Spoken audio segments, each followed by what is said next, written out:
Ridwan Kamil akan berkontestasi di Jakarta itu kemungkinannya semakin besar. Kemungkinan Kota Bandung akan ramai ini karena yang kemarin agak meredup isunya, sekarang agak muncul lagi nih peluangnya. Atalia. PKS ini kan memang partai yang punya karakter atau ideologi Islam lah. Dan Islamnya itu pada tingkatan tertentu memang agak relatif tidak moderat sebetulnya begitu ya.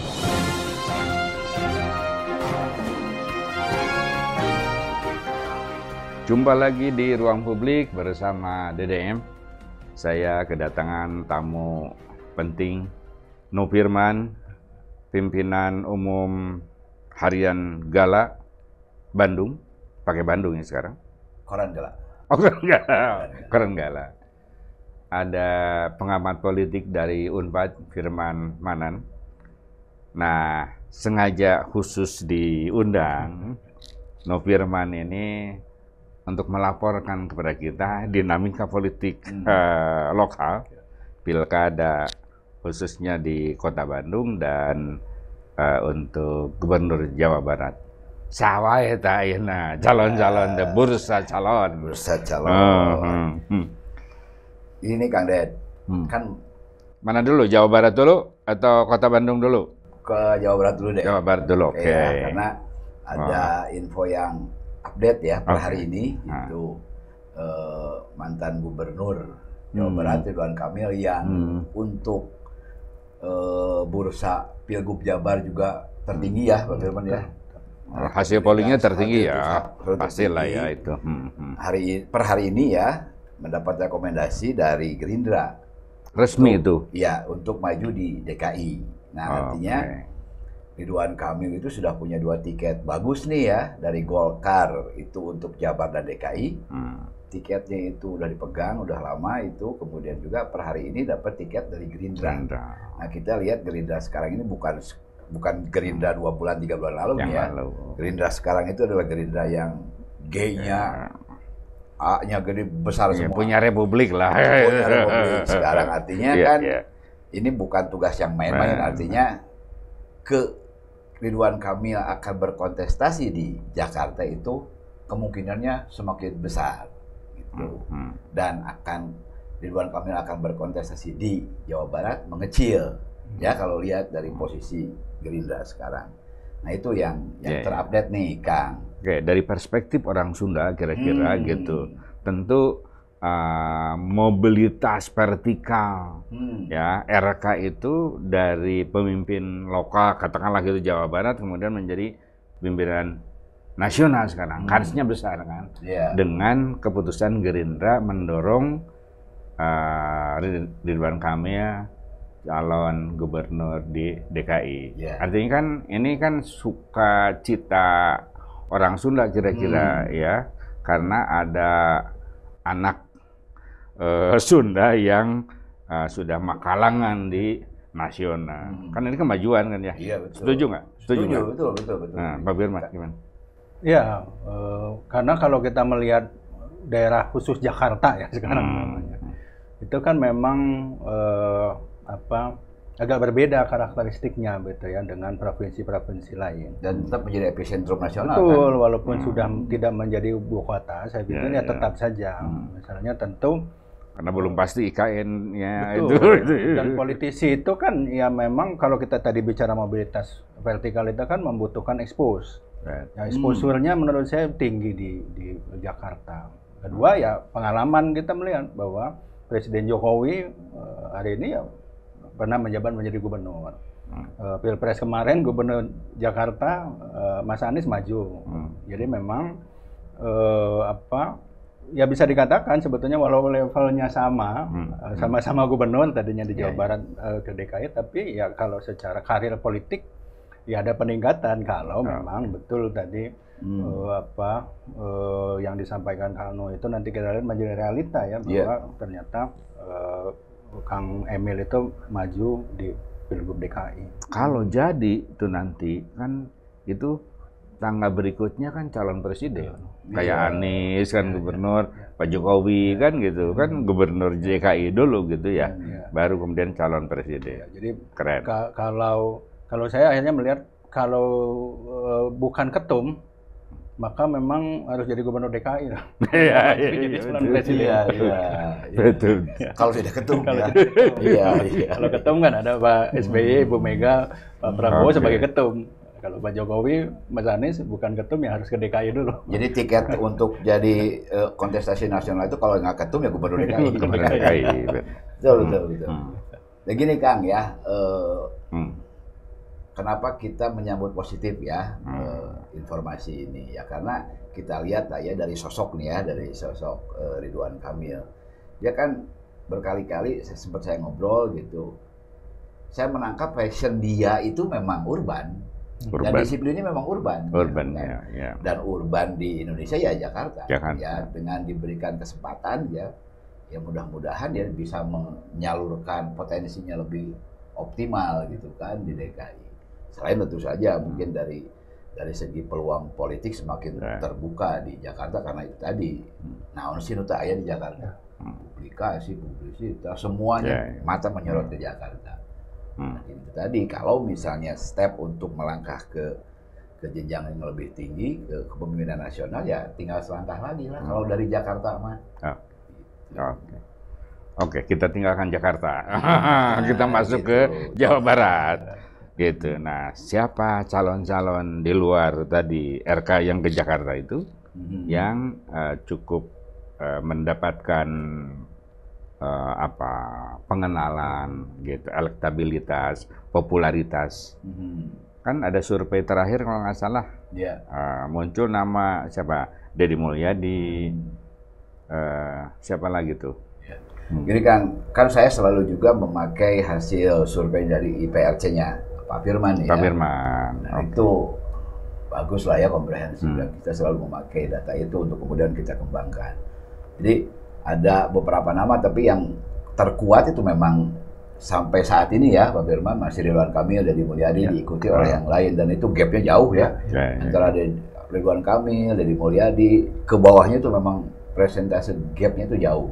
Nah, tapi apakah mulai besok nih misalnya setelah informasi hari ini bahwa Ridwan Kamil mendapat rekomendasi Gerindra untuk maju di Jakarta, apakah ini akan ada perubahan? Apakah setelah Ridwan Kamil tidak ada di daftar calon Jawa Barat itu muncul tokoh-tokoh yang lain akan semakin menguat, tingkat elektabilitasnya ya kita lihatlah, kita tunggu survei IPRC selanjutnya. Tapi yang jelas sekarang kan muncul lagi ada nama baru ya yang menarik juga sih sebenarnya, meskipun tidak terlalu mengejutkan tapi menarik ini tiba-tiba saja gitu. Itu Ilham Habibie. Ya gitu, Ilham Habibie ini bisa menjadi salah satu calon alternatif sebenarnya, dan Nasdem relatif lebih bagus ya pemikirannya itu memunculkan calon alternatif meskipun belum firm juga nih karena itu didorong Nasdem itu. Iya. Cuman belum resmi. Belum resmi, tapi bahwa sudah ada komunikasi politik lah ya. Bahkan ikut dalam sebuah forum penyerahan penyerahan rekomendasi untuk para kepala daerah di Jawa Barat. Pak Ilham hadir di acara Nasdem itu. Artinya itu sudah sinyal kuat, dan launchingnya mungkin tanggal 8 sekarang, 8 Juni ini. Nah, ini kan menarik gitu kan. Kita sebagai media juga mempunyai peluang untuk news value-nya tinggi mengangkat gitu ya, ini karena Ridwan Kamil, Deddy Mulyadi dan tokoh-tokoh lain itu relatif sudah tersebar ya informasinya. Nah, Ilham Habibie memang sudah dikenal, tapi dalam kontestasi atau dalam konteks politik, nah Ilham Habibie kan baru. Selama ini kan lebih bergulat di bidang teknologi dan sebagainya. Tapi di gelanggang politik nih baru nih, kita lihat seperti apa. Tapi bahwa Ilham Habibie adalah figur yang menarik ya, gitu kan. Ini mempunyai keunikan tersendiri, gitu kan. Ya, dia teknokratnya sangat kental. Nah, apakah memang ini akan dibutuhkan oleh Jawa Barat ke depan? Nah, ini kan juga harus kita gali nanti dari sisi, tinggal bagaimana mungkin partai dalam hal ini mungkin Nasdem ya mengemasnya dengan bagus nih, barang yang bagus ini gitu. Karena Gerindra sudah jelas sinyalnya gitu ya untuk kemudian akan mengusung Deddy Mulyadi. Nah, Golkar setelah Emil mendapat rekomendasi untuk bertarung di Jakarta, ini kita belum lihat update-nya. Tapi partai-partai lain ya relatif sama lah ya. PAN masih, Bima Arya atau Desi, P3, ini juga masih belum jelas. Kalau PKB ya masih sama lah ininya, apa namanya, figur-figurnya masih tetap seperti siapa itu. Yang kemarin wakil gubernur itu kan mau maju lagi dan Kayaknya dia mau nyobain di Wali Pilwakot ya, katanya. Wali Kota Tasik. Ya, Oh iya? karena di Gedung Sate udah pernah mungkin jadi wali kota belum. Bupati udah, jadi wali kota belum. Pokoknya dia pejabat lah. Dia pejabat. Nah, Itu, Pak Pak. Firman itu menarik ini Ya. catatan Nasdem itu selalu bisa mengambil momentum gitu loh. Jadi kalau tidak ada kader internal yang cukup populer segala macam, dimunculkan tokoh-tokoh yang memang kaliber nasional lah kira-kira gitu. Saat RK juga kan seperti Ya, itu. persis kan. seperti RK kan diusung Nasdem. Ini menarik memang Nasdem ini. Jadi realistis, kemudian sensitif terhadap kebutuhan masyarakat. Oh, kira-kira tokoh ini yang di ini. Nah, sementara kan untuk kader-kader partai di Jawa Barat ya relatif belum terlalu ini gitu. Ya, 1-2 kan ada seperti misalnya ya Dedi itu memang tokoh partai dari dulu, dari Golkar, kemudian ke Gerindra. Nah, tapi kan jarang orang-orang yang datang dari partai dan memiliki karisma, popularitas yang tinggi. Ini gejala apa nih gitu? Kok partai sedikit sekali ya melahirkan ya kader-kader yang sesuai dengan kebutuhan yang diminati publik misalnya. Ini ada apa?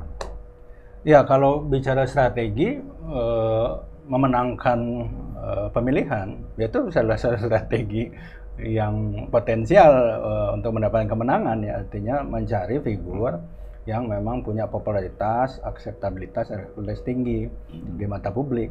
Karena ya itulah kunci kemenangan dalam pemilihan langsung. Dari mana asalnya? Ya. Dari manapun asalnya Nah, ya. problemnya di situ. Tidak. Tetapi ya ketika kemudian kita bicara bagaimana pelembagaan partai yang baik. Nah, kalau kita bicara pelembagaan partai yang baik, mestinya kan figur yang seperti itu tuh muncul dari proses kaderisasi partai.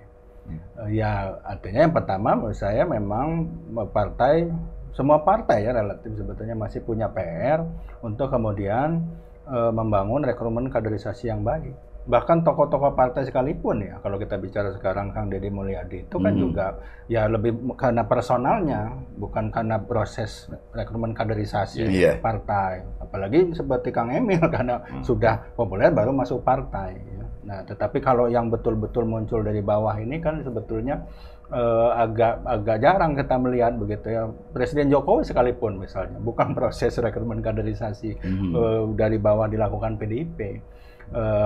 Nah, selain problem rekrutmen kaderisasi itu, menurut saya yang kedua juga soal kedekatan partai dengan publik. Yang ini kan kalau dalam istilahnya kita sebut party ID.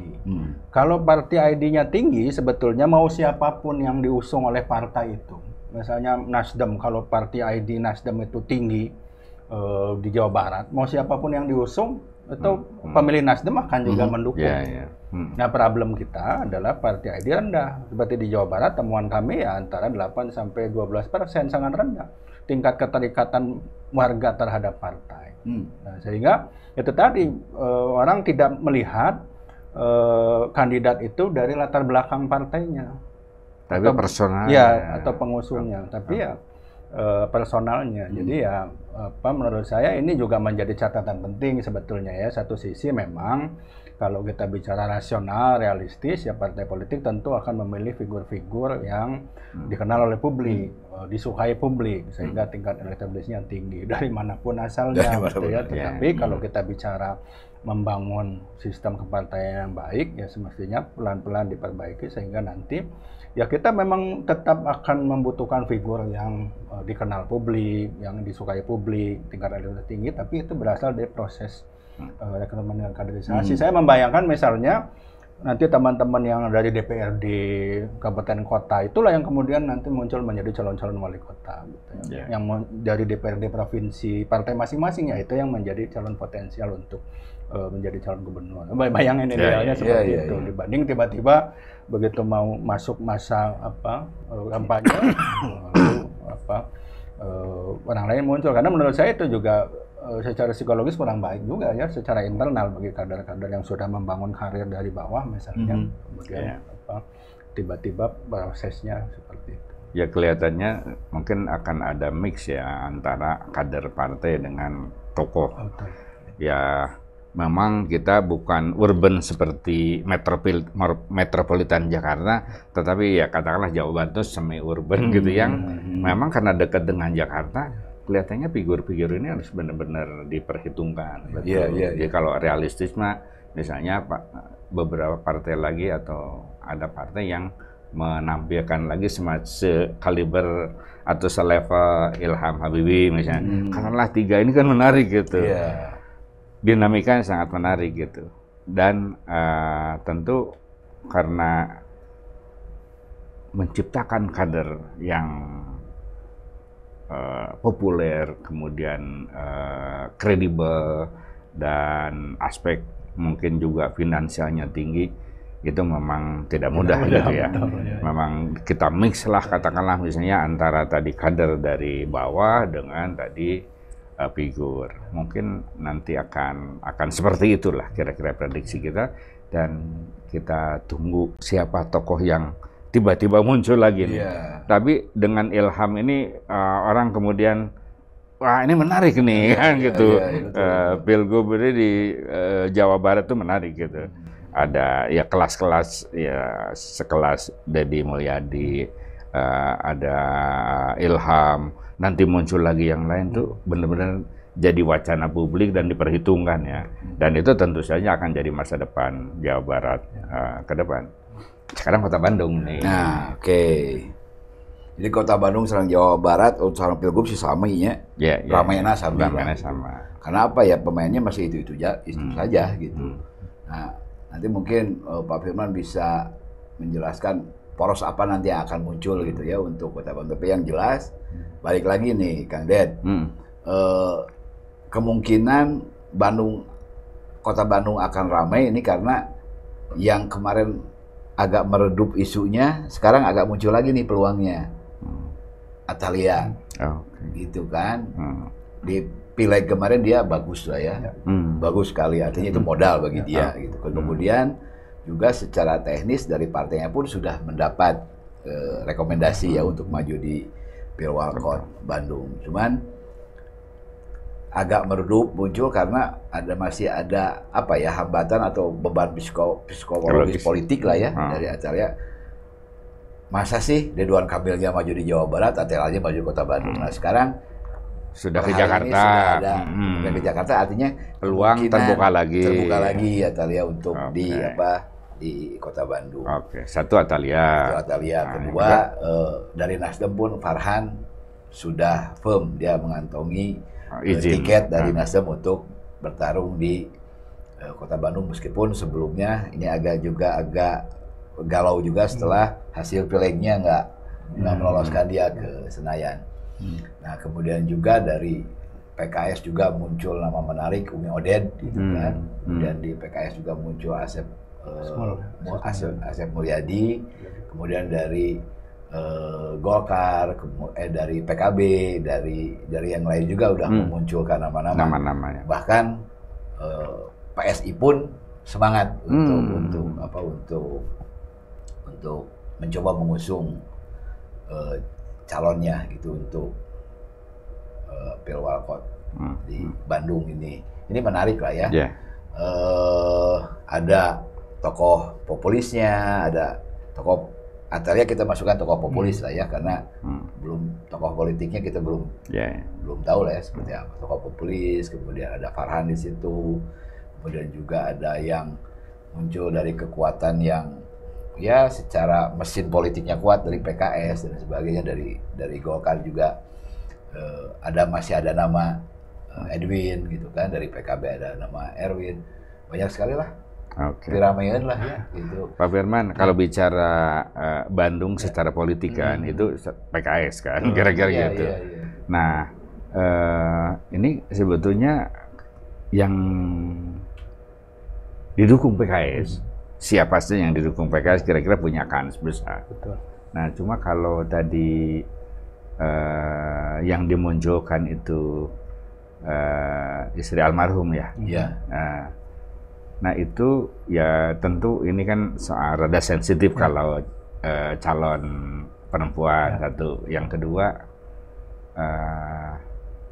korelasi antara massa ya di bawah itu dengan misalnya elit atau calon bupatinya yang terutama dari PKS tentu akan ada korelasinya gitu. Nah, ini gimana? Apakah itu sudah final satu orang atau mungkin masih ada calon-calon yang lain? Khususnya PKS dulu lah. Ya PKS sejauh ini kan tadi seperti katakan Kang Nu ada 2 nama ya, yang nanti tinggal menunggu keputusannya. Ada Umi Odet dengan Kang Asmul. Tapi betul karena PKS itu kan memang harus diakui partai yang memang punya kekuatan karena punya konstituen loyal. Dibandingkan dengan partai-partai yang lain. Nah, cuma memang harus diingat PKS ini kan memang partai yang punya karakter atau ideologi Islam lah. Dan Islamnya itu pada tingkatan tertentu memang agak relatif tidak moderat sebetulnya begitu ya, lebih ke konservatif. Jadi isu misalnya mengenai kepemimpinan perempuan itu bisa jadi soal. Karena saya pikir juga saya juga mencoba mencari ya sampai sejauh ini saya belum menemukan tuh calon kepala daerah PKS mengusung calon kepala daerah perempuan. Kalau yang PKS-nya ya, PKS-nya. Dan PKS ini kan bisa maju sendiri kalau di Kota Bandung. Ya kalau hanya sebagai partai pendukung pengusung ada. Tapi kalau PKS-nya yang sebagai partai utama saya belum menemukan tuh gitu. Bahkan ya itu tadi di konstituen atau bahkan di antara pengurus menurut saya juga itu masih menjadi kontroversi. Saya ingat misalnya seperti kasusnya Ibu Neti di Jawa Barat itu kan setahu saya juga justru Kang Ahernya yang tidak memberikan izin gitu. Padahal peluangnya besar, ada peluang betul. Tapi Kang Ahernya artinya kan masih ada perdebatan itu sebetulnya di dana PKS sehingga memang tadi ini masih belum final walaupun mungkin ya satu sisi ada kelebihan Umi Odet itu karena ini terasosiasi dengan almarhum Mang Odet ya mantan wali kota. Nah itu yang tentu dikalkulasi. Nah hal yang sama menurut saya juga dengan Ibu Atalia ya kalau kita bicara Ibu Atalia bahwa betul potensinya besar kalau kita lihat hasil survei sampai hari ini.